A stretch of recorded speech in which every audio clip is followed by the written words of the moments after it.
Well, hey, you guys. Welcome back to Flickers of Fear, my little movie review series. So, the movie we're talking about today, I have to admit that I had actually never heard of this movie, which came out in 2022 and is called Moon Garden. And how I heard about it was I actually heard Jason and Callie over on the Sinister Cinema Reviews YouTube channel. They actually mentioned it on their year-end thing as like one of their favorite movies of 2023. And they didn't talk a lot about it, but just from the little bit they said, I was like, ooh, that sounds really interesting, and I'll have to like look that up. What happened with this movie, even though it's technically came out in 2022, but it's still kind of considered a 2023 movie because it premiered at a film festival in Los Angeles back in June of 2022, but then it got kind of a limited, very limited theatrical release. It didn't play anywhere around here in May of 2023, so I guess it's considered a movie from that year. It's actually now available to stream on Shudder, at least in the US, and I saw it was on Amazon Prime. I think you can rent it for a few dollars or something like that, but if you have Shudder, you can watch it for free. So the movie was written and directed by Ryan Stevens Harris, and it stars his 5-year-old daughter, Haven Lee Harris, in kind of like the main role. I'm going to say right up front, this kid, and I'm not usually a big fan of like little kids in movies and stuff like that, but this kid is just ridiculously adorable. She is just like cute as a button, and she does a really great job. I kind of feel like most of the movie is kind of riding on her shoulders, you know what I mean? And she's just got a great, like, expressive face. She's got, like, these little red curls, and she has these big, huge, like, really expressive, like, blue eyes. And she does, like, a really, really good job in this. So I'm going to say that this is less... I'm not saying it's not a horror movie, because it absolutely does have horror elements to it, but it's less like a straight-up horror movie than it is kind of like... I would call it sort of like a mixed media dark fantasy. It kind of reminded me of something like Mirror Mask or Pan's Labyrinth, but with an aesthetic that's more like Mad God. It's not all stop motion. It does have stop motion animation in it. It also has traditional cell animation. It has live action. It has time-lapse photography. That's what I mean when I say it's like mixed media. But it has like it definitely does have horror elements. It has super creepy imagery in it, especially in kind of like the main monster. And it has this really gorgeous, like surreal kind of look to it. So yeah, and like I said, it utilizes a lot of different types of animation and a lot of different types of film and stuff like that. Now, the narrative of the movie, it's not really... This isn't really a ding on it, but it's not really its strong suit. It's not really the thing that it's focused on, I guess. It's very, very simple. It's not super plot or dialogue heavy, but the whole movie just looks so beautiful that you probably won't really care too much about that. I mean, I didn't. Some of the movies, the way that the movie looks, like it's really unique looking. It actually was shot on expired 35 millimeter film stock, and also they used vintage rehoused lenses, so they wanted like a particular kind of retro, kind of surreal sort of look to it, and that's one of the ways that they achieved that. So at the very beginning of the movie, there's this 5-year-old little girl, and she gets woken up at, pre-dawn at some point by her mom, who basically tells her to, get your stuff together or whatever. We're going to go chase the sunrise, I think she says.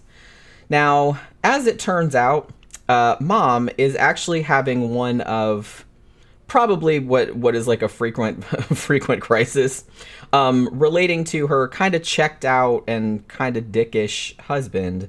And so she's planning to take Emma and get the fuck out of Dodge and go who knows where. As it ends up, she never makes it out of the garage because the husband wakes up and kind of comes out and finds them in the car. He puts Emma back to bed, and then after that, he sort of really starts laying into his wife for thinking that she could take Emma away from him. And it's made pretty clear that this is not the first time that this has happened, that she's had this kind of crisis and be like, I'm leaving and I'm taking the kid with me. And so you're kind of led to assume that the dynamic between this couple has been steadily deteriorating for quite a long time at this point. Now, I will say the exact causes, I guess, of the animosity between them, it doesn't really get delved into very deeply. But from what you can glean from, because like I said, there's not a huge amount of dialogue. There's dialogue, but there's not a really lot of it. But you kind of figure out as it goes along that Dad is a writer, I think, of children's stories. That's not super clear, but I think that's what the implication was. And again, the implication being that he tends to completely shut himself off from his family, like when he's in the middle of some book or a big project or whatever. And then, like, his wife, who maybe is suffering from some kind of mental issue, not clear what it might be, she clearly feels very neglected, and she kind of makes passive-aggressive little criticisms of her husband. Like, you know, one time he brings her a cup of tea, and she's like, oh, it always tastes funny when you make it, or something like that. She's always, like, taking little digs at him. But in her defense, I mean, like I said, it's not the healthiest coping mechanism, but in her defense, Dad is honestly kind of shitty. He's very aggressive. He's not abusive, but he's kind of verbally abusive. He kind of low-key implies that his wife is a burden, and that maybe there's something wrong with her that he obviously has neither the patience nor the compassion to really deal with. So it's a very bad situation all around, obviously, even though they both very clearly love their daughter, Emma, very much, and are trying to do what's best for her, even though they seem to, like, despise one another. So not long into the story, like, that's just a little bit of setup at the beginning.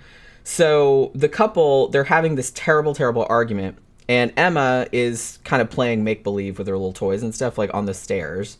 Now, the little figures that she plays with and the narrative that she invents, the little story that she invents, that kind of will map onto the events later on. You know what I mean? So it's like a little bit of foreshadowing. Now, the parents' argument, like, moves to the bedroom and kind of turns into this full-on screaming match after they think that Emma's gone to bed. But she's still awake, obviously, because she can hear them screaming their heads off. And so the poor kid, like, toddles into their room and tries to get them to shut up, or, like, tries to get them to stop fighting because she's crying and stuff. But then she gets upset and runs back toward the stairs and trips over one of the toys that she was playing with earlier and basically tumbles all the way down the stairs and, like, cracks her head on the floor at the bottom. So from this point on, the movie mostly goes into, like, a dream world because Emma slips into a coma from which she's trying to wake, you know what I mean? She can still, like, see and hear things that are going on in the real world at times. You know, like, for example, when she first wakes up in her dream world, she wakes up in this kind of magical looking forest, but then there are two little, they look like little TV screens, but one of them is flashing red and one of them is flashing blue, like police lights, because she's kind of, you know, the real world is, like, seeping into her coma, like, because it's like the cop car that came to the house that her parents called. And then through these little windows that are one's red and blue, she can see her own body and she can see the paramedics working on her, and she can see her parents, like, just completely losing their shit. So Emma then begins this kind of journey through this world, which is obviously inside her head because she's in a coma, which is actually sometimes nice and lovely, but oftentimes kind of nightmarish. Her main antagonist is this sort of monster. It's actually called Teeth in the movie's marketing materials, but I don't think it's ever called that in the movie, and is played by Morgana Ignis. It's a great monster. It's, like, made out of an old coat and hat. I kind of wanted to say it gave me a slight Babadook vibe, but not quite. It's not quite the same. I think just the coat and the hat, like, gave me that vibe. But it's just like this old coat and hat, and he doesn't have a face. It's almost kind of like this face that's made of, like, cloth or something, but it's just like a big hole. But he has, like, this set of, like, little chattery teeth, not like the plastic chattery teeth, but like real teeth, but they look all fucked up and fangs and stuff. And he can take them out and put them back in and stuff, and they just like that all the time, like in this black hole of a face. It's pretty fucking unsettling, I'm gonna say. He also has like these really gross, clawed hands. I mean, it's a woman playing it, but it's just, I don't know. It just comes across as a male monster, but it is a woman playing it. And it has like these really gross bare feet with these wounds on it.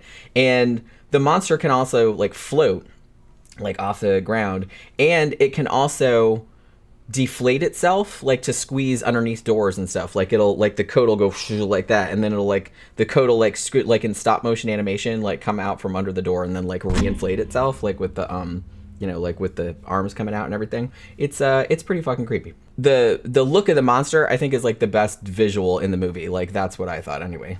But I mean, okay, so not everybody in this kind of weird Alice in Wonderland type of world, is out to get Emma, though. One of the first people she comes across, matter of fact, is kind of a kindly dude, and he's just called the Musician. And when she meets him, he's like smashing an old organ, but like in reverse. Like he has this big mallet and he's like smashing it all up, but it's reversed, so it's putting itself back together again. And he actually gives Emma a radio, and on that radio she can hear her mother's voice talking to her, because obviously in the real world her mom is in the hospital and the doctors have said, it's good for you to talk to her, maybe she can hear your voice and stuff like that, and that might help her wake up. So she can hear her mom like through this crackly like old radio. Later on, she actually meets another guy who is just called Groom, and this is supposed to be like the manifestation of the man that her father pictured her marrying, like when she grew up. And kind of near the end of the journey, she meets this kind of like older, like a princess or a queen or something like that, who's actually played by Maria Olsen. And I was like looking at that, I was like, oh man, I know that actress. She was in Starry Eyes. That's where I know her from. She was one of the talent scout, like talent agent people. She has a very distinctive look, and that's why I immediately recognized her. But yeah, I had to look it up. I was like, oh yeah, Starry Eyes, that's where I know her from. And she kind of comes out of this weird animated story that, because there's parts of this that are traditional animation too, and there's this one story that's in there, it's kind of like a really weird it's really weird. I can't really describe it, like the way that it's put across. But this particular fairy tale inside of her head is kind of, I guess it's analogous to like the story that her dad is working on. Because like I remember I said her dad was a writer. And I guess he writes children's stories. And I guess this is something that it's a fairy tale, but it's still kind of gruesome, which I guess a lot of fairy tales are. Now, as the journey goes on, usually Teeth, the monster, like kind of, I presume, destroys these people that are helping her. Like he turns them into little representative objects. Like the musician, he turns into like a little tiny piano and shit like that. You know what I mean? And then like throughout all the dream images, there are also memories kind of threaded through there, like flashback sequences that sort of explain where some of the ideas for her dreams came from. Like, for example, it's kind of suggested that the idea of the teeth monster might have come from Emma's dad making a joke about her grandfather's dentures, like, snapping around behind the wall. Like, she heard, like, a weird noise back there one time, which is maybe, like, a squirrel or something. She's like, what's that back there? And her dad was like, oh, it's granddad's dentures. You know what I mean? So they're saying that because she remembered that, that's what made her think of, like, the teeth monster, like, with the chattering teeth coming at her all the time. So, like I said, the story here is very straightforward. It's basically just a little girl in a coma fighting her way back to consciousness, like she's lost in a dream world type of thing. And she's kind of guided by the voice of her mother. She's trying to get back there, like trying to get back to reality. So, like, all of the visions that she experiences in the movie are influenced by her memories and are also, like, symbolic of the emotions that she feels about the conflict between her parents. So in that sense, you know, story-wise, the movie doesn't really hold any surprises, you know, because like I said, it's just a very straightforward journey type of thing. And I'll admit too that the parents' relationship is kind of sketchily presented, I guess. There's not a huge amount of backstory. You can get the gist, you know what I mean? You know, a lot of their issues can be inferred by kind of bits of dialogue in the flashback sequences, and also by interpreting Emma's, you know, figurative dream images. You can kind of figure out a lot of what's going on, but they don't really, you know, serve it to you on a platter. You really do have to kind of pay attention to what all the symbolism means and pay attention to the little bits of dialogue here and there to kind of figure out what's going on. So I will say, despite the kind of lack of a real solid plot and maybe the, you know, the characterization being slightly thin, this was an absolutely stunning movie to look at. Some of the visual set pieces, like the teeth monster and like the part with the animated fairy tale, were just beautiful. I mean, it's just breathtaking to look at. I think I mentioned when I recently reviewed the 2023 movie Stop Motion, this is kind of the same thing. It's like where the story isn't really the strongest, but like the look of it is so cool that it kind of makes up for it. And honestly, I think I ended up liking this movie, Moon Garden, a lot more than stop motion overall. Even though I will say that stop motion is more like a straight horror movie, and this is less a horror movie, more like a dark fantasy type of thing. But I think I ended up liking this one quite a bit better. So, I mean, if you're kind of a fan of dark fantasy films, like especially ones that are kind of focused around children's dream worlds, you know what I mean? Like if you're into, Guillermo del Toro or like Neil Gaiman or, even Tarsem Singh, the guy that did The Cell, you would probably be really into this because the imagery kind of evokes that. I mean, the plot is a little bit slow, like, you know what I mean? It is a little bit slow in places, but honestly, like every frame of this is gorgeous. And I think I mentioned this in my stop motion review too, that it's like I'm always a big advocate of supporting independent filmmakers like this who are clearly working hard to achieve, their singular vision. Like this is a movie much like stop motion that you can, even if you didn't love it, you can tell that it was made with like such love and care. And this is one director's vision, like really what they wanted to bring to the screen. And I think that that's always good to support that. And like I said, this is, if you're on this particular wavelength, like I said, if you like something like Mirror Mask or Pan's Labyrinth or anything like that type of, I don't want to say it's like YA, but like anything that's dark fantasy with a little bit of horror that's, kind of focused around children and focused around like dream imagery, then you'd probably be really into this. And I haven't really heard a lot of people talking about it, so I thought I would give it a little bit of a shout out because like I said, I hadn't even heard of it until I heard them talking about it over on Sinister Cinema, and I was like, that sounds pretty cool. I'm gonna check that out. It's on Shudder, if you have that, in at least in the US, not sure about other countries, but like I said, I'm pretty sure you can rent it on Amazon Prime or other places as well, so I would advise you check it out if it sounds interesting to you at all. And that will do it for this Flickers of Fear. Thank you very much for watching. Please remember, like, share, subscribe, and all of that nonsense. And I will see you guys again on the next one. Bye.